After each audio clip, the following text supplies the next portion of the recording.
দয়াল শ্রীচরণে প্রণাম। আপনাদের আন্তরিক আনন্দিত জয়গুরু। আজকের যে বিষয় খুব সুন্দর একটি বিষয়, যে আমাদের অভাব, দারিদ্রতা, সুখ শান্তি মনে হয় সংসার থেকে ধীরে ধীরে চলে যাচ্ছে। কিছু বিশেষ করণীয় থাকে, এগুলো যদি আমরা সঠিকভাবে পালন করি নিত্যদিন, তাহলে কিন্তু আমাদের পরিবারটি একটি মন্দিরময় হয়ে উঠতে পারে, সুখ শান্তি ভরপুর হয়ে থাকতে পারে। যত দুঃখ জ্বালা, আর্থিক দুর্দশা সব কিছু কিন্তু লাফিয়ে লাফিয়ে পালিয়ে যাবে আপনার ঘর থেকে। কিন্তু সেটা করতে হবে কিন্তু আমাদেরকেই। আমরা যদি না করি, কেউ কিন্তু আমার ঘরের শান্তি, আমার ঘরে দুঃখ কষ্ট জ্বালা যন্ত্রণা দূর করতে পারবে না। করণীয়টা আমাকেই করে যেতে হবে। তো কিছু বিশেষ বিশেষ ঠাকুর তো আমাদের নানান বিধান দিয়েছেনই, একদম ঠিক সে ব্রাহ্ম মুহূর্ত থেকে, সকাল থেকে ঘুম থেকে ওঠার পর থেকে সারাদিন রাতে শুতে যাওয়া পর্যন্ত ঠাকুরের বিধান ঠাকুর দিয়ে গেছে। তো কি কি করতে হবে, সকালে ঘুম থেকে উঠেই প্রথম চোখটা খুলেই কি করতে হয়, তারপর কি কি করতে হয়, কি কি করণীয় রয়েছে, ঘরে দরজাটা খুলতে যাচ্ছি, প্রথম দরজা খুলছি তখন কি করতে হবে, কি বলতে হবে, সব কিছুই কিন্তু ঠাকুর আমাদের, আমরা ঠাকুরকে নিয়ে যখন চলি এগুলো মনের থেকে এমনিতেই এই পালনগুলো তৈরি হয়ে যায়। তারপর দেখা যায় যে শাস্ত্রীয় মতেও এগুলো বলা আছে, বা ঠাকুরের সব গ্রন্থাদি তো আমাদের আর পড়া হয়ে ওঠে না, বা সব গ্রন্থ সবার কাছে আমাদের থাকেও না। আমার কাছে প্রচুর গ্রন্থ নেই, কত ইচ্ছে করে এখান থেকে যদি এই বইটা পেতাম, ওই বইটা পেতাম, নানান জায়গা থেকে সংগ্রহ করার খুব একটা ইচ্ছে থাকে, কারণ জানতে ইচ্ছে করে। আর জানলেই তখন এই আপনাদেরকেও আমি জানাতে পারি, সেই কারণেও এখন ইচ্ছেটা মনে হয় যত বই পড়ছি ইচ্ছেটা আরও জেগে উঠছে যে আরও আরও আরও পড়ি। যাই হোক, এই যে ঠাকুর বলেছেন যে ঘুম ভাঙার সাথে সাথে যখন চোখটা আমরা মেলব, সে মেলতে যাওয়ার আগের থেকেই যেন আমরা নামটা শুরু করে দিই। যে বীজ নামটা, দীক্ষার সময় যে নামটা আমরা পেয়েছি, 4 অক্ষরের যে নামটা আমরা পেয়েছি, সেটা যেন ঘুম ভাঙার সাথে সাথে আমরা সেটা বলা শুরু করে দিই। বলা শুরু করে ঠাকুরকে একটু চোখে ভাসিয়ে নিলাম, কারণ চোখটা মেলে যেন ঠাকুরকে আমি দেখতে পারি, এই হাতের মধ্যে আমার ঠাকুরকে যেন আমি দেখতে পারি, সেই ঠাকুরেরকে দর্শন করেই যেন আমি শয্যাটাকে ত্যাগ করে থাকি। তারপর আমরা প্রণাম করে, ঠাকুর প্রণাম করে, আচার্যদের প্রণাম করে আমরা বিছানা শয্যা ত্যাগ করলাম। ত্যাগ করার পর আমাদের যথারীতি আমরা তখন নাম ধ্যানে বসতে হয়। যেভাবে বাসি জামা কাপড় ছেড়ে পরিষ্কার পরিচ্ছন্ন শুদ্ধ মনে আমরা নামে বসবো। তারপর আমরা নাম ধ্যানে বসে যাব। প্রথমে চক্রঘটর দিকে তাকিয়ে ঠাকুরের সাথে একটু কথা বলে নিয়ে, ঠাকুরকে ভালোভাবে দেখে ধীরে ধীরে চোখটা বুজে আমরা ঠাকুরকে এই আজ্ঞাচক্রে ভাসিয়ে নাম করব, যে যতক্ষণ পারি, কম করেও 5 মিনিট করতেই হবে। নামটা করার পর আমরা যেভাবে ইষ্টভীতি করতে হয় সে সঠিকভাবে আমরা ইষ্টভীতিটি প্রেরণ করব।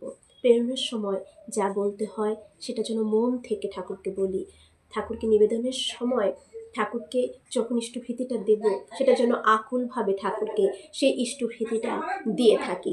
এবং ইষ্টভীতি দেওয়ার পরও কিন্তু একটি মন্ত্র রয়েছে, যেটা ঠাকুর বলেছেন বলতে, সেটাও যেন আমরা ঠাকুরকে বলি ইষ্টভীতি দেওয়ার পর। দেখবেন এটুকু যদি সঠিক হয় না, আপনার জীবনে অনেক বাধা দূর হতে থাকবে। শুধু 1 মাসও নয়, আপনি একটা সপ্তাহ সঠিকভাবে এইটুকু কাজটুকু সঠিকভাবে করে দেখুন, আপনার পরিবর্তন আপনি নিজেই বুঝবেন। আপনার মনের পরিবর্তন কেমন হওয়া শুরু হয়, সব কিছু একটা সুশৃঙ্খল সুন্দর হওয়া শুরু হয়ে যাবে। এটা হয়ে গেল, ইষ্টভীতি হয়ে গেল। ইষ্টভীতি করার পর আমরা স্বস্তিনী অর্ঘ্য নিবেদন যে মন্ত্র সেটা পাঠ করব। যারা নেননি তারা আচার্য ভীতিটা অবশ্যই করবেন। আচার্য ভীতিটা করা হয়ে গেল, ঠাকুর প্রণাম আচার্য প্রণাম করে আমরা যে ঠাকুর চরণামৃত সেটা খেয়ে নিলাম।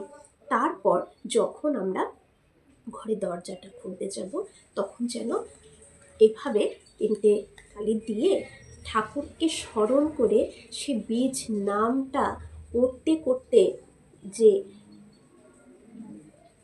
আমার ঘরে প্রবেশ করো, হে দয়াল ঠাকুর, হে মা লক্ষ্মী, আমার ঘরে প্রবেশ করো বলে বীজ নাম করতে করতে আমরা সদর দরজাটাকে খুলে দেব। খোলা হয়ে গেল। তারপর আমাদের এই সেটা মায়েরাই ঘুম থেকে আগে উঠে যায়, কিন্তু দাদারাও যদি আগে ঘুম থেকে উঠেন তাহলে কিন্তু ওনারাও এই কাজটা করতে পারবেন, এই কাজটা তারাও কিন্তু করবেন। হয়ে গেল। তারপর আমরা জল নিয়ে ঘরের দরজায় জল ছিটিয়ে দেব। এটা কখন ছেটাতে হয় জলটা? সূর্য ওঠার আগে নাকি সূর্য ওঠার পরে? সবসময় শাস্ত্রীয় মতে বলেছেন সূর্য ওঠার আগে কিন্তু এই জল ছেটাতে হয়। গোবর জল আগে দেওয়া হতো, কারণ গোবরের মধ্যে মা লক্ষ্মীর বাস। কিন্তু এখন তো আর গোবর সহজে আমরা পেয়ে থাকি না, কোথাও দেওয়াও হয় না। টাইলসের ঘর, সেখানে গোবর ছিটাতেও কেউ চায় না। তাই আমরা জলটাই, বিশুদ্ধ যে জল, সেই জলটা আমরা কিন্তু ছিটিয়ে দেবো দরজায়। কারণ সেই ব্রাহ্ম মুহূর্তে ৩৩ কোটি দেব দেবী কিন্তু বিরাজমান হয় আমাদের এই ধরাধামে। আর আমরা যে জীবন্ত, আমরা যে নারায়ণকে পেয়েছি, নররূপে নারায়ণকে, মুক্ত নারায়ণকে আমরা পেয়েছি, তিনিই তো সব। সে জল ছেটানোর পরে তখন ওই ৩৩ কোটি দেব দেবী আপনার ঘরে কিন্তু আনন্দের সাথে প্রবেশ করবেন। এইগুলো কিন্তু অতি অবশ্যই করে যেতে হবে। এই হয়ে গেল। তারপর আমরা ঘরদোর পরিষ্কার পরিচ্ছন্ন করে ফেলবো।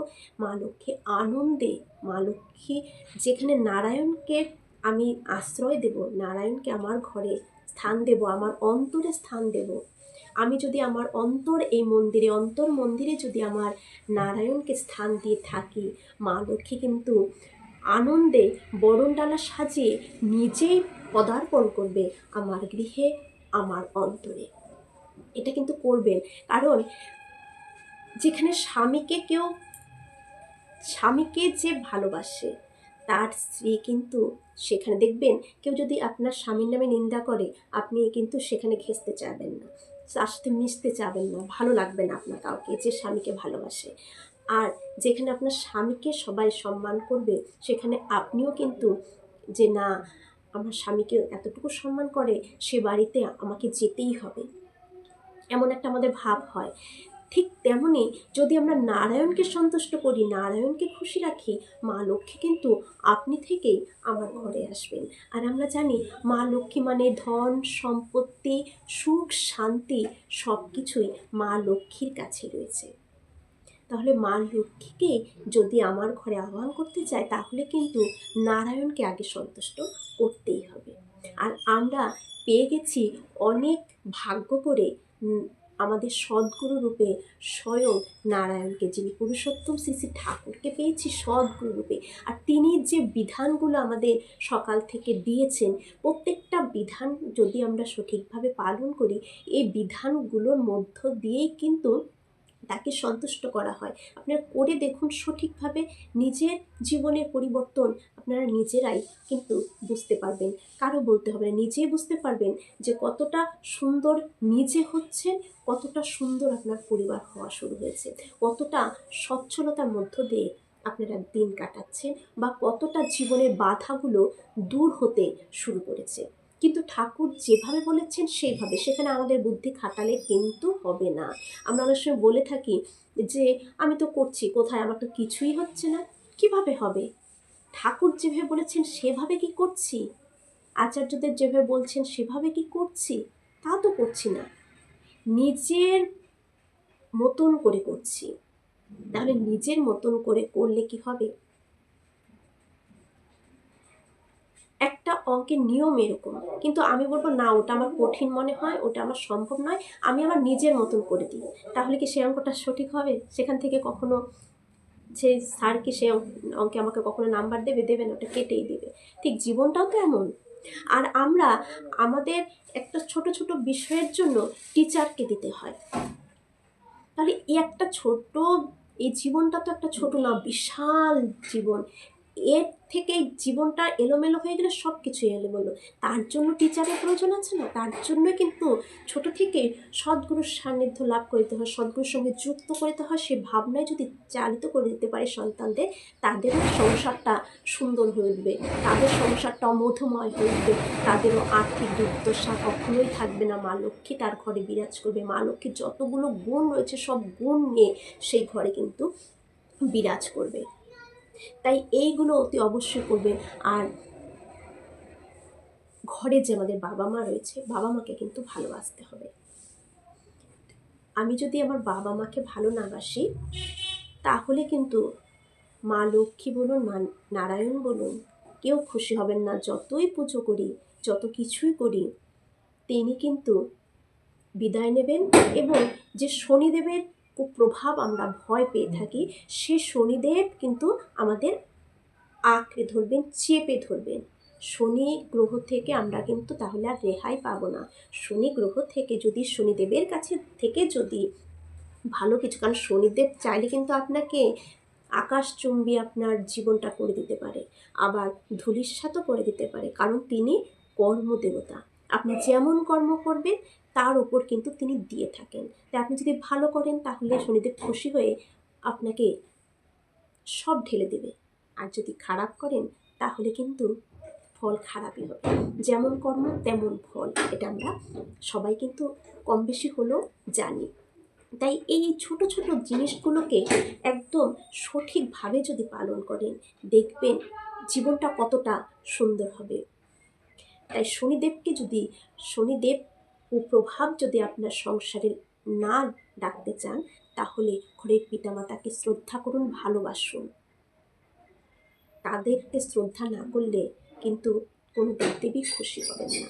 সেটা কিন্তু আমাদের অবশ্যই করণীয়। এইগুলো করবেন। সকাল ইষ্টভীতি, পর্যায়ে মাতৃভীতি, পিতৃভীতি, এইগুলো অবশ্যই করবেন। এটা বাবা মার প্রতি ভালোবাসা, বাবা মার সাথে সুন্দর কথা বলা, বাবা মাকে কিছু দেওয়ার মধ্য দিয়ে কিন্তু এই মাতৃভীতি, পিতৃভীতিটা সম্পূর্ণ হয়ে যায়। এইগুলো অতি অবশ্যই করবেন। এই ছোট ছোট এই জিনিসগুলো যদি করে যান, লোকের সাথে ভালো সম্পর্ক করবেন, ভালো কথা বলবেন, সবার যাতে ভালো হয় সেটা অবশ্যই আমাদের চাইতে হবে। ইচ্ছে না থাকলেও চাইতে হবে, কারণ ওর মধ্য দিয়ে আমার মঙ্গল হবে, আপনার মঙ্গল হবে। কিন্তু এই ছোট ছোট ছোট ছোট এরকম আরও অনেক রয়েছে, এগুলো সব বলতে গেলে ভিডিও অনেক বড় হয়ে যায়। তাই এই ছোট ছোট দিকগুলো যদি আমরা পালন করি নিত্যদিন, আমরা কিন্তু ভালো থাকবো। আমাদের জীবন থেকে সব কিছুই কিন্তু ধুয়ে মুছে যাবে। যত খারাপ রয়েছে সব মুছে গিয়ে খুব সুন্দর একটি জীবন আমরা লাভ করতে পারি। খুব সুন্দর সুস্থ একটি সুন্দর দেবালয়ের মতন একটি সুন্দর সংসার জীবন আমরা লাভ করতে পারি। তা অবশ্যই আমাদের করণীয়ের ওপর আমরা যেমনটা করবো। যদি ঠাকুর যা যা বলেছেন, আচার্য যা যা বলছেন, অক্ষরে অক্ষরে যদি পালন করে যাই, ঠিক আমরাও খুব ভালো থাকবো। আর ইষ্টভীতি ঠিক 30 দিনই পাঠাতে হবে। ইষ্টভীতি পাঠানোর সাথে সাথে ভাতৃভূজ্য, ভূতভূজ্য অবশ্যই দিতে হবে। এইগুলো সঠিকভাবে করুন। ইষ্টভীতি প্রেরণের সময় দক্ষিণা, ঠাকুর প্রণামী, সংগঠনী অবশ্যই দিতে হবে। এইগুলো যদি ঠিকঠাক থাকে, দেখবেন জীবনটা কতটা সুন্দর হয়ে ওঠে। লাফিয়ে লাফিয়ে জীবন থেকে বিপদ বাধা দূর হয়ে যাবে। সবার মঙ্গল প্রার্থনা করি। সবাই সত্যি খুব ভালো থাকুন, সুস্থ থাকুন, আর সকলে যাতে ইষ্টময় হয়ে উঠতে পারেন, এটাই আমার প্রভু শ্রীচরণে আপনাদের সকলের জন্য প্রার্থনা রইল। জয় গুরু।